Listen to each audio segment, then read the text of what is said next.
Sistema? Sistema ba nila yung tama doon? Huwag kang mag-lock ng pinto, hindi ka mananakawan. Bakit dito sa Pilipinas, nananakawan tayo, sistema ang problema?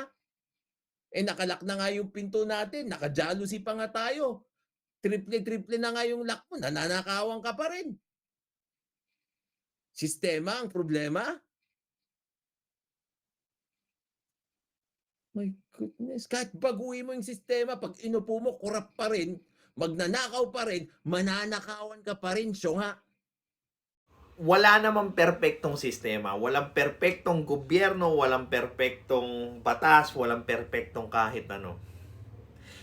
Pero, katulad nung sinabi ni Atty. Jan, pag pinaupo mo ang isang magnanakaw, kahit gaano kagandang sistema yan, magnanakaw at magnanakaw yan.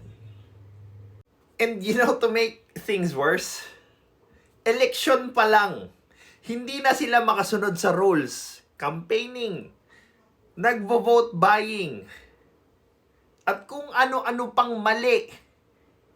And yet, people are still voting them. And then, we expect a good government out of those people who do vote buying, who cannot follow the campaign rules?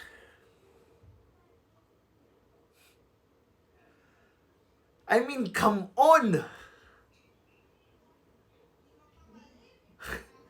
Hindi ko makita yung rationale ng mga tao kung bakit nila binoboto yung mga ganong klaseng tao. Tapos, in the end, sila rin yung magrarally, sila din yung magrereklamo na mahirap sila, na pangit yung syudad nila, pangit yung gobyerno, so on and so forth. Sino ba yung bumoto sa mga yan? Diba? This is Pinoy Extreme.